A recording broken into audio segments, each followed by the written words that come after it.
World top rankings ఉన్న యూనివర్సిటీస్లో ఎలాంటి IELTS రాయకుండా ఫ్రీ ఎడ్యుకేషన్ అండ్ స్కాలర్షిప్ అందుకోవాలంటే కాంటాక్ట్ విదేశ్ కన్సల్ట్స్. నమస్తే, వెల్కమ్ టు ఐ డ్రీమ్. నేను మహేశ్వరి. మనతో పాటు ఉన్నారు దైవజ్ఞరత్న బ్రహ్మశ్రీ డాక్టర్ భార్గవ శర్మ గురుస్వామి గారు. ఈరోజు వారితో మాట్లాడి మనము అయ్యప్ప స్వామి యొక్క జన్మ నక్షత్రం ఏంటి, ఏ రోజు మనం అయ్యప్ప స్వామి జన్మ తేదీని సెలబ్రేట్ చేసుకోవాలి, అలాగే అయ్యప్ప స్వామి యొక్క జన్మ రహస్యం ఏంటి, వీటన్నిటి గురించి కూడా చాలా క్లియర్గా తెలుసుకునే ప్రయత్నం అయితే చేద్దాం. నమస్తే గురుగారు. నమస్కారం అమ్మా. స్వామియే శరణం అయ్యప్ప. స్వామి శరణమయ్యప్ప. గురుగారు, మామూలుగా అయితే ఏప్రిల్ 14వ తేదీ వచ్చేసరికి అందరూ అయ్యప్ప స్వామి జన్మదినం అనేసి జరుపుకుంటూ ఉంటారు, పూజా కార్యక్రమాలు చేసుకుంటూ ఉంటారు. కానీ ఇప్పుడు మీరు చెప్తున్నారు మార్చ్ 25 హోలీ పౌర్ణమి రోజు అయ్యప్ప స్వామి యొక్క జన్మ తేదీని జరుపుకోవాలి అనేసి అంటూ ఉన్నారు. ఎందుకని అంటే ప్రతి సంవత్సరం మనం చూసుకున్నట్లయితే ఏప్రిల్ 14వ తేదీ జరుపుకోవడం ఆనవాయితీగా వస్తుంది.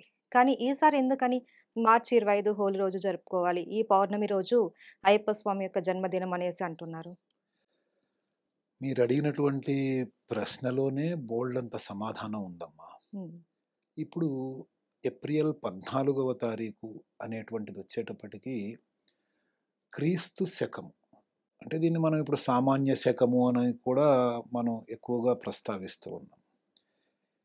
క్రీస్తు శకము అన్న తర్వాతనే ఏప్రిల్ నెల, జనవరి నెల, ఫిబ్రవరి నెల, ఇవన్నీ కూడా ఈ ఇంగ్లీష్ నెలలన్నీ కూడా క్రీస్తు తర్వాతనే మనకి ఉన్నాయి, కానీ అంతకు ముందు లేవు. అయితే అయ్యప్ప క్రీస్తు తర్వాత జన్మించాడా? లేదు. జన్మించుంటే క్రీస్తుకి ఉన్నట్టుగా అయ్యప్పకి కూడా చారిత్రకమైనటువంటి ఆధారాలు బోళ్ళన్ని కనిపించాలి. హరుడు పురాణ పురుషుడు, హరి పురాణ పురుషుడు. పురాణ పురుషులలో దత్తాత్రేయుడి అవతారము పురాణ పురుషుడు. ఆ దత్తాత్రేయుడి కాలంలో జన్మించినటువంటి అయ్యప్ప స్వామి మహిషి అనేటువంటి రాక్షస తత్వాన్ని సంహరించడానికి హరిహరులకి జన్మించినటువంటి ఆ అయ్యప్ప స్వామి క్రీస్తు శకములు, అంటే క్రీస్తు తర్వాత జన్మించినటువంటి వాడిగా ఏప్రిల్ నెలలో ఫలానా తారీఖు నాడు పుట్టాడు, మే నెలలో పుట్టాడు, ఆగస్టులో పుట్టాడు, ఇవన్నీ కూడా అసలు వితండవాదం కిందికి వస్తాయి. మన హైందవము అనేటువంటిది ఒక మతము కాదు, ఇది ఒక జీవన విధానము. హైందవము, హిందుత్వం అనేటువంటిది ఇది ఒక ధర్మము. ఈ హిందూ ధర్మము అనేటువంటిది పురాణాల కాలము నుంచి కూడా పరిఢవిల్లుతూ ఉన్నటువంటిది. ఇందులో జన్మించినటువంటి అయ్యప్ప స్వామి అలాగే మిగతా దేవుళ్ళకి కూడా మనము పర్టిక్యులర్గా ఒక నెల, ఒక డేటు అనేటువంటిది ఉండదు. రాముల వారి జన్మం కావచ్చు, కృష్ణ జయంతి కావచ్చు, శంకరాచార్యుల వారు, ఆఖరికి క్రీస్తుతో పాటు సమానంగా ఉన్నటువంటి శంకరాచార్యుల వారు జన్మించిన దానికి కూడా మనము డేట్ని వాడము, తిథిని వాడతాం. ఆ తిథులు అనేటువంటిది మన హైందవ ధర్మములోని ఒక అభిన్నమైనటువంటి ఒక భాగము. కానీ ఏప్రిల్ 14 అనేటువంటి మాటకి వచ్చినటువంటి విశేషం ఏంటి అని అంటే, మనకి గణితం ఏదైతే మన నక్షత్రాలు కానీ మన రాసులు కానీ వీటికి సంబంధించినటువంటి క్యాలిక్యులేషన్ని అచ్చ తెలుగులో గణితము అని అంటాం.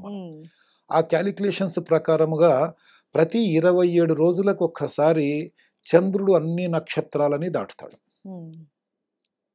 సూర్యుడు నెలకొక్కసారి రాశి మారుతాడు, అంటే చంద్రుడు 27 రోజుల్లో అన్ని రాశులు మారుతాడు,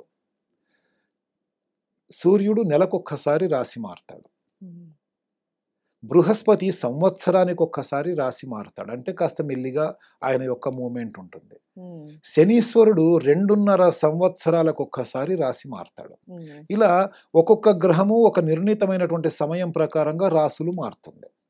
మన దక్షిణ భారతదేశంలో ముఖ్యంగా తెలుగు రాష్ట్రాలకు వచ్చేటప్పటికి చాంద్రమానం, అంటే చంద్రుడి యొక్క మూమెంట్ని బట్టి మనము మన యొక్క నెలల్ని వాటిని నిర్ణయించుకుంటాం.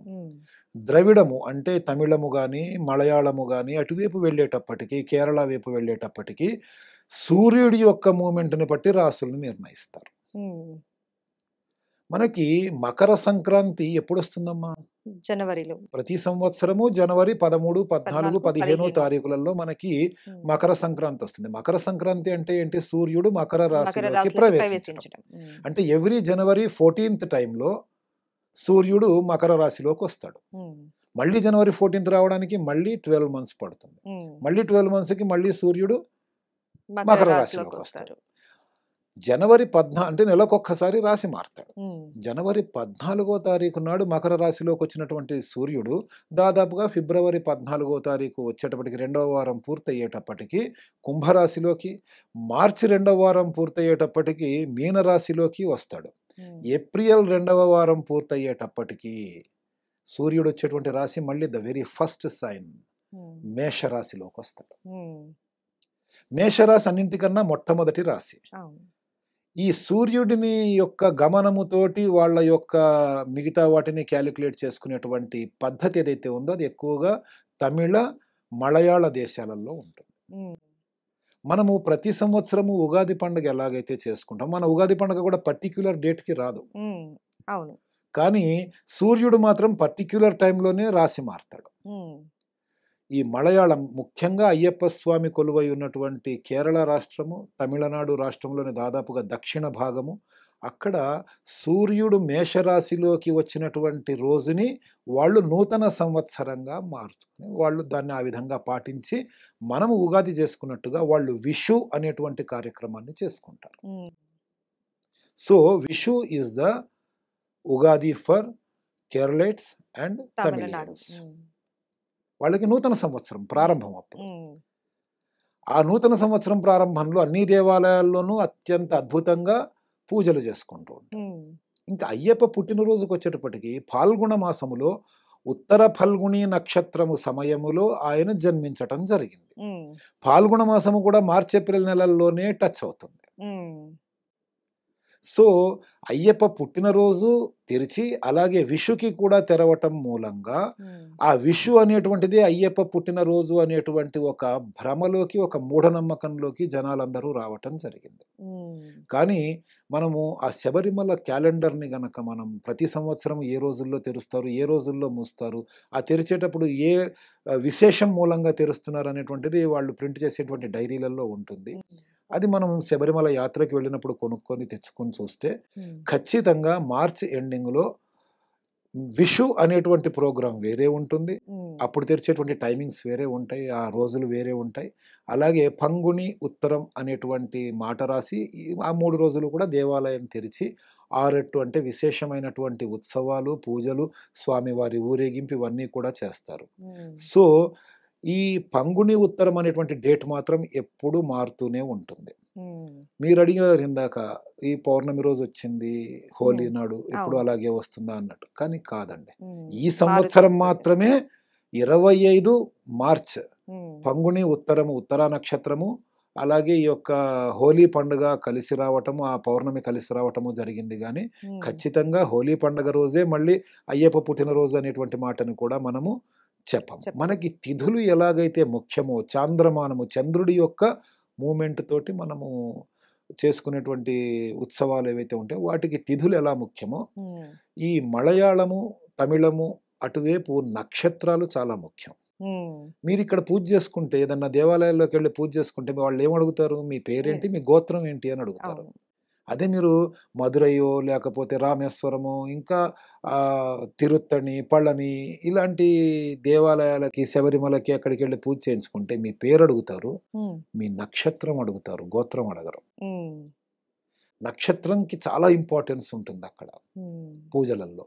కాబట్టి ఆ ఉత్తరా ఫల్గుణి నక్షత్రము పాల్గొన మాసంలో వచ్చేటువంటి రోజున అయ్యప్ప స్వామి జన్మతిథిని మనము జరుపుకోవటం. ఉమ్, ఈసారి ఉత్తరా నక్షత్రం కేవలం పౌర్ణమి రోజనే కాకుండా 24వ తారీఖు మార్చి నెల అంటే ఆదివారం రోజు ఉదయం నుంచి ఉమ్, సోమవారం రోజు ఉదయం 9:30, 10 గంటల వరకు కూడా ఉత్తరా నక్షత్రం ఉంది. ఉమ్, మనకి పండుగలు చేసుకోవడానికి తగులు కాకుండా మిగులు అంటే ఏ రోజైతే ఆ నక్షత్రం మిగిలి ఉంటుందో ఉమ్. ఆ రోజున మనం ముఖ్యంగా ఈ యొక్క పండుగలు చేసుకుంటాం. కాబట్టి మార్చి 24వ 25. తారీఖు కాకుండా 25వ తారీఖు నాడు అయ్యప్ప స్వామి జన్మతిథిగా ఉమ్, దేవస్వం బోర్డు ఏదైతే శబరిమల అయ్యప్ప స్వామికి సంబంధించి ఇవన్నీ నిర్ణయిస్తూ ఉంటారో వాళ్ళు నిర్ణయించడం జరిగింది. ఉమ్, కాబట్టి ఈ సంవత్సరం మాత్రం మార్చ్ 25 అంటే శోభకృత్నామ సంవత్సరములో ఉమ్, పాల్గొన మాసములో శుక్లపక్షములో పౌర్ణమి తిథి సోమవారము రోజున ఈ యొక్క అయ్యప్ప స్వామి జన్మతిథిని జరుపుకోవటం అనేటువంటిది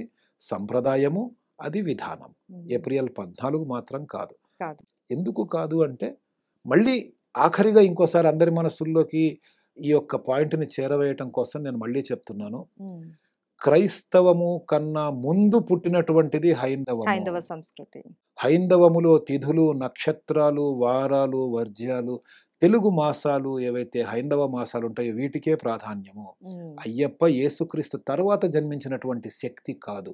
కాబట్టి ఏప్రిల్ 14 అనేటువంటి మాటని హిందువులందరూ, ముఖ్యంగా అయ్యప్ప స్వామి బంధువులందరూ కూడా దీన్ని ఏప్రిల్ 14 అనేటువంటి మాటని విస్మరించి, పాల్గొన మాసంలో ఉత్తర నక్షత్రం రోజున ప్రతి సంవత్సరము అయ్యప్ప స్వామి జన్మతిథిని జరుపుకుంటే చాలా శ్రేయోదాయకంగా ఉంటుంది. ఉత్తమమైన ఫలితాలని పొందగలుగుతారు. అంటే తిథుల ప్రకారం జరుపుకోవాలి. తిథుల ప్రకారము, నక్షత్రం ప్రకారము, మాసం ప్రకారము మ్మ్. జరుపుకోవాలి. ఓకే.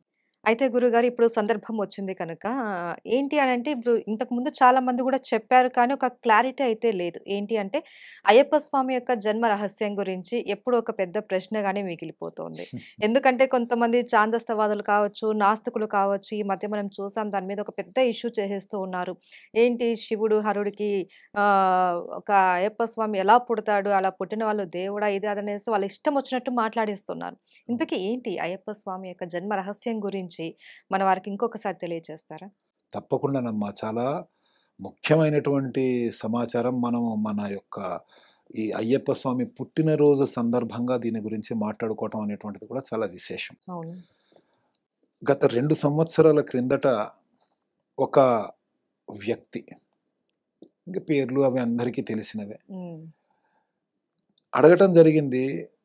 మగవాడైనటువంటి శివుడికి, మగవాడైనటువంటి విష్ణుమూర్తికి అయ్యప్ప స్వామి ఎలా జన్మించాడు అనేటువంటి విషయాన్ని అడిగి, ఆయన ఎలా దేవుడయ్యాడు నాకు అంటే అంటే కొంచెం ఆయన యొక్క వ్యవహారం కూడా అడిగేటప్పుడు కొంచెం హాస్యాస్పదంగా అండ్ అవహేళనగా. అవహేళనగా అని కాకుండా ఓ మాట చెప్పాలంటే అవహేళన చేస్తున్నాను అని అతను అనుకొని ఉండొచ్చు. కానీ ఆ సమయంలో స్టేజ్ మీద చూస్తూ ఉంటే, అతన్ని ఆ యొక్క వీడియో చూస్తూ ఉంటే, చీప్ కమెడియన్స్ ఏ విధంగా అయితే సినిమాల్లో చేస్తూ ఉంటారో అలాంటి కమెడియన్ పార్ట్ ఆయన పోషిస్తున్నాడు అని అనుకున్నాను. కానీ చాలా హైందవులలో చైతన్యం రావాల్సినటువంటి ప్రశ్నని, అయ్యప్ప భక్తులలో చైతన్యం రావాల్సినటువంటి ప్రశ్నని అతను అడిగాడు.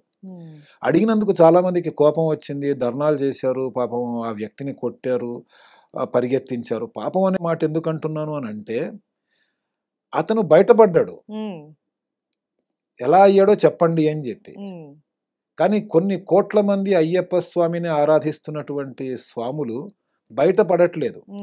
కానీ వాళ్ళ మనస్సుల్లో ఈ ప్రశ్న వస్తే సమాధానం ఎక్కడుంది? వాళ్ళకి వాళ్ళు సమాధానం చెప్పుకోవాలి. అయితే సర్వాంతర్యామి, సర్వజ్ఞుడు అయినటువంటి ఆ పరమేశ్వరుడు ఆ అయ్యప్ప స్వామి కన్నా మనకెక్కువేం తెలియదు.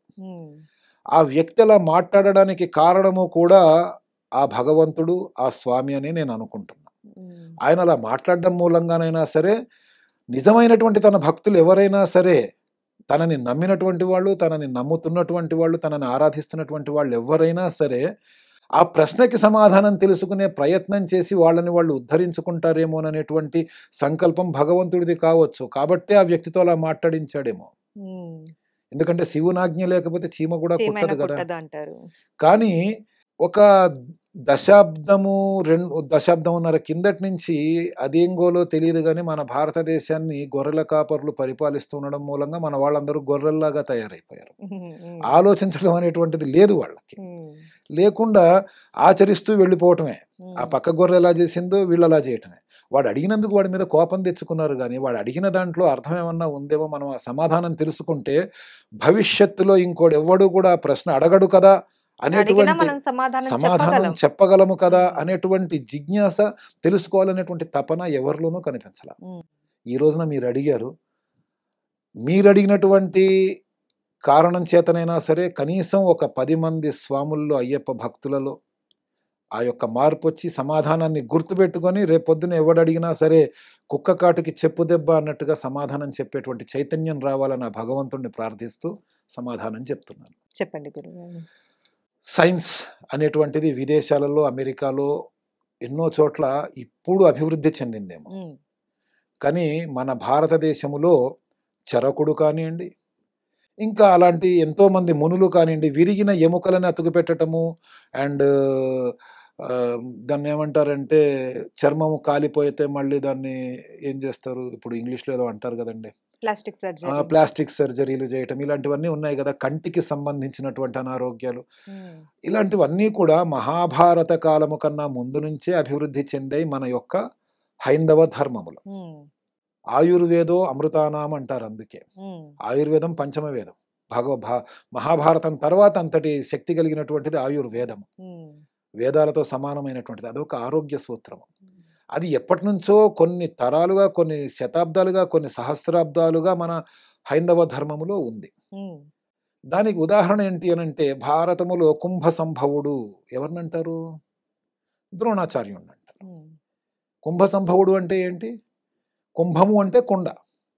అందులో పుట్టినటువంటి వాడు. హ్మ్. ఇప్పుడు అలాంటి కుంభ సంభవులు ఎంతోమంది ఐవీఎఫ్, ఐఎంఎఫ్ అంటూ పుట్టేస్తున్నారు. హ్మ్. అంటే అప్పుడు వేరే ట్యూబులు లేవు కాబట్టి ఆ కుండలో భద్రపరిచి ఆయనకి జన్మనివ్వటం జరిగిందనమాట. హ్మ్. అంటే ఎంత అడ్వాన్స్డ్ టెక్నాలజీ మహాభారత యుగం కాలంలోనే ఉంది అనేటువంటిది అవును. మనము తెలుసుకోవాలి. హ్మ్. అలాంటి టెక్నాలజీ లేకుండానే శారీరకంగా కలవకుండానే ద్రౌపదీదేవి తన యొక్క కుమారులని కన్నదా? యమధర్మరాజుతోని కానివ్వండి, భీముడు కానివ్వండి, అర్జునుడు కానివ్వండి వీళ్ళందరూ కూడా భర్త ద్వారా కాదు గదా! హ్మ్. అవన్నీ కూడా ఇప్పుడు మనం ఆలోచిస్తూ ఉంటే టెస్ట్ ట్యూబ్ బేబీల్లాగానే భావించాలిగా. హ్మ్. అదే విధముగా అయ్యప్ప స్వామి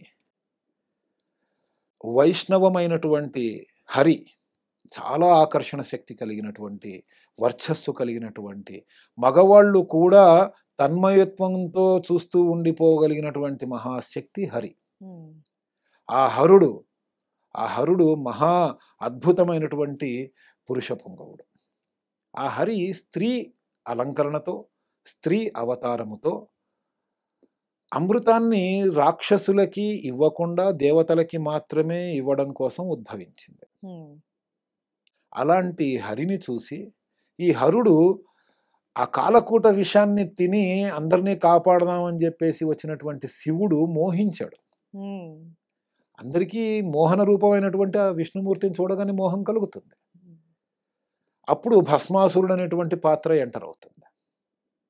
ఆ భస్మాసురుణ్ణి మోసం చేయడానికి ఆ విష్ణుమూర్తి ఏదైతే ఆ మోహిని అవతారంలో ఉన్నటువంటి విష్ణుమూర్తి నాట్యం చేస్తూ ఉంటాడు. హ్మ్. ఆ భస్మాసురుడి అవతారం అయిపోయిన తర్వాత ఆ యొక్క చాప్టర్ కంప్లీట్ అయిపోయిన తర్వాత శివుడు మోహించాడు అని చెప్పే విషయాన్ని గమనించి రాక్షసతత్వమైనటువంటి మహిషిని చంపడము కోసము ఆ మహిషి అనేటువంటి రాక్షసి వరం పొందింది.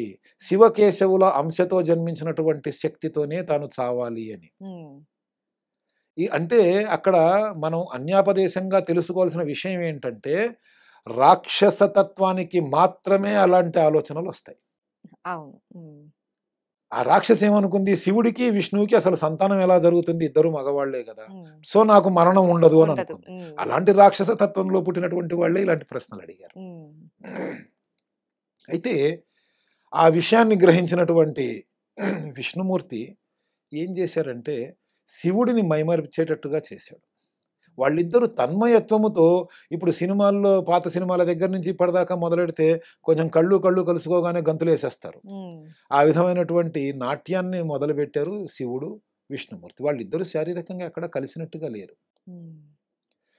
వాళ్ళు నాట్యం చేస్తూ ఉంటే వాళ్ళ శరీరం మీద నుంచి చెమట బిందువులు ఎగురుతున్నాయి. అంత ఉత్సాహంగా వాళ్ళు నాట్యం చేస్తున్నారు. శివుడి శరీరం మించి ఆ మోహిని అవతారంలో ఉన్నటువంటి విష్ణువు శరీరం మించి కూడా స్వేద బిందువులు గాల్లోకి ఎగురుతున్నాయి. ఒకానొక దశలో వారిద్దరూ కాస్త దగ్గరికి వచ్చినటువంటి సమయంలో ఇద్దరి శరీరం మీద నుంచి ఎగిరినటువంటి స్వేద బిందువులు గాలిలో కలిసి ఒక బిందువుగా ఏర్పడ్డాయి. హ్మ్.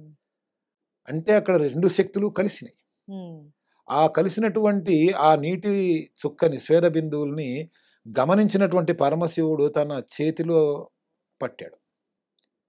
అయ్యప్ప అనేటువంటి పేరు ఎలా వచ్చింది అనంటే కయ్యప్పన్ చేతిలో పుట్టినటువంటి వాడు. పద్మజ పద్మములో జన్మించింది. జలజ జలములో జన్మించినటువంటిది. హ్మ్. పద్మనాభుడు నాభిలో పద్మము కలిగినటువంటి వాడు ఎలాగైతే ఉందో కై మోడ్చి అంటే 2 చేతులు మోడ్చి అని అర్థం కదా! చేతులు మోడ్చి అని అర్థం కదా! హ్మ్. కయ్యప్పన్ చేతిలో జన్మించినటువంటి బాబు. అది కాస్త వ్యావహారికంగా అయ్యప్ప అనేటువంటి మాటకి దారితీసింది. ఉమ్, ఆ శిశువు అక్కడ బిందువులకి ప్రాణం పోసి ఎలాగైతే గణపతికి పార్వతీదేవి ప్రాణం పోసిందో ఈ యొక్క 2 బిందువులకి కలిపి ఒక ప్రాణం పోసి శివుడు తన వెంట పెట్టుకొని వెళ్ళిపోయాడు కైలాసానికి. వెంటనే అక్కడ వదిలిపెట్టేలా. ఉమ్, ఆ కైలాసంలో యుక్త వయస్సు వచ్చేంత వరకు పెరిగినటువంటి ఈ యొక్క స్వామి శాపవశాత్తు మళ్ళీ బ్రహ్మచారిగా పసిబాలుడి రూపములో నేల మీదకి ఆ యొక్క పందళరాజు యొక్క వంశములోకి ఎంటర్ అవుతాడు. అప్పటిదాకా కైలాసంలోనే ఉంటాడు. ఉమ్, ఉండి అక్కడ శివుడి ద్వారా గణపతికి గణనాథుడు, గణాలకు ఆధిపత్యము, కుమారస్వామికి సేనాధిపత్యము, ఈయనకి భూతగణాలకి ఆధిపత్యము ఇవ్వటం జరుగుతుంది కైలాసంలోనే. అప్పటికి ఈయన యుక్త వయసులోకి వస్తాడు.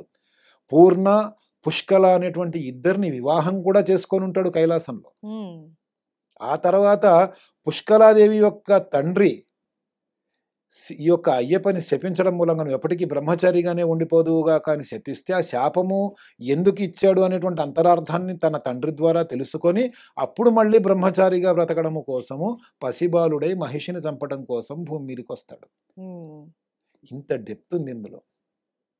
అంతేగాని శివుడు విష్ణువు కలిశారని వాళ్ళకి విష్ణుమూర్తి గర్భం ధరించాడని ఇవన్నీ కూడా కథలు కాదమ్మా. ఉమ్, ఇవి తెలుసుకున్నారనుకోండి అయ్యప్ప భక్తులు, అయ్యప్పకి పెళ్ళి ఎప్పుడైందయ్యా బ్రహ్మచారి అంటే చెప్పొచ్చు. ఈ భూతగణాధిపత్యం ఎప్పుడొచ్చింది అనేటువంటి మాటకి చెప్పొచ్చు. ఉమ్. తెలుసుకునే ఓపిక లేదు, తెలుసుకోవాలన్న ఆలోచన లేదు. జిజ్ఞాస, ఇంట్రెస్ట్ ఉమ్. లేదు. ఒకవేళ తెలుసుకుందామని ఎవరన్నా అనుకున్నా కూడా చెప్పే ఎక్కడ వాళ్ళు లేదు. ఉమ్, ఎక్కడ తెలుసుకోవాలో ఎవరు చెప్తారో తెలియదు. అయ్యప్ప పూజ అనగానే దండలు వేసుకోవాలి, గంతులు వేయాలి, సరిగ్గా భోజనం టైంకి వెళ్ళాలి, తినాలి, రావాలి, అరుపులు కేకలతో ఉండేటువంటి భజనలు చెయ్యాలి. ఆ భజనలలో కూడా ఏం పాడుతున్నారో ఏం పాడట్లేదో అనేటువంటి అది కూడా లేకుండా ఉండాలి. వచ్చామా, తిన్నామా, వెళ్ళిపోయామా, అదేదో సినిమాలో షియాజీ షిండే చెప్పినట్టు, ఉమ్, లేచామా, పడుకున్నామా, తిన్నామా, లేచామా అన్నట్టు. అంతే. అంతే ఇది కూడా. కానీ తెలుసుకోవాలనే తపన ఉంటే మన ప్రతి కథలోనూ హైందవ ధర్మములో అనేక రకాలైనటువంటి గొప్ప విషయాలు ఉంటాయి. ఉమ్, అవును గురుగారు. సత్యనారాయణ స్వామి వ్రతం చూడండి, మొగుడు పెళ్ళాలు కలిసి చేసుకోవాలి, విడిగా చేసుకుంటే పాపం అని చెప్పి ప్రచారం చేసేస్తున్నారు. ఉమ్, ఎవరు చేస్తున్నారు? అదే పండితులు, అదే సోకాల్డ్ పురోహితులు. అందరు పురోహితులు కాదు, ఉమ్, కొంతమంది. అది అదే కథలో 3వ కథలో ఆ వైశ్యుడు ఆయన అల్లుడు చంద్రకేతు మహారాజు దగ్గర చెరసాలలో ఉంటే ఆయన భార్య ఆయన కూతురు వాళ్ళ ఊర్లో వ్రతం చేసుకుంటే ఉమ్, సంతోషించినటువంటి స్వామి రాజుకి కనిపించి వీళ్ళని వదిలిపెట్టమంటే వదిలిపెట్టాడు. ఉమ్, మరి వీళ్ళు జైల్లో ఉండగా వాళ్ళు దంపతులు ఎలా కూర్చొని చేశారు కథ అవును. వ్రతం? ఉమ్, ఉమ్. ఇదంతా కల్పించడం అంతే. అడగక్కర్లేదు. ఈ కథ విన్న తర్వాత ఒకళ్ళు చేసుకోవాలా, ఇద్దరం కలిసి చేసుకోవాలా, ఒకళ్ళు చేసుకుంటే పాపమా తప్ప అని అడగక్కర్లా. ఉమ్, చేసుకోవచ్చు అని కథలో మనకి చాలా క్లారిటీగా అవును. తెలుస్తుంది. ఉమ్, వినే ఓపిక లేదు, ఆలోచించే అది లేదు. చెప్పాను కదా, ఉమ్, ఓ 15, 16, 20 ఏళ్ల నుంచి అనుకుందాం, ఉమ్, గొర్రెల మందల్లో కలిసిపోయారు మన వాళ్ళు, గొర్రెల్లాగా బతుకుతున్నారు. ఉమ్. ఆలోచించటం మొదలు పెట్టినప్పుడు మన హైందవం మళ్ళీ పరిఢవిల్లుతుంది. ఉమ్. అదే. ధన్యవాదాలు గురుగారు. చాలా చక్కగా వివరించారు మాకు. ఇంతకీ అయ్యప్ప జన్మ రహస్యం ఏంటి అంటే, మీలాగా ఎవరు కూడా ఇంకొకళ్ళు అడిగితే మేము చెప్పే విధంగా మమ్మల్ని మీరు గైడ్ చేస్తారు ఇప్పుడు. ఏంటి ఇంకెవరైనా ఈ క్వెషన్ వేయాలి అన్నా కూడా ఆలోచిస్తారు ఇప్పుడు మీ మాటలు విన్న తర్వాత. మాకందరికీ కూడా చాలా వివరంగా తెలియజేశారు. ధన్యవాదాలండి. నమస్కారం అమ్మా, వందే మాతరం.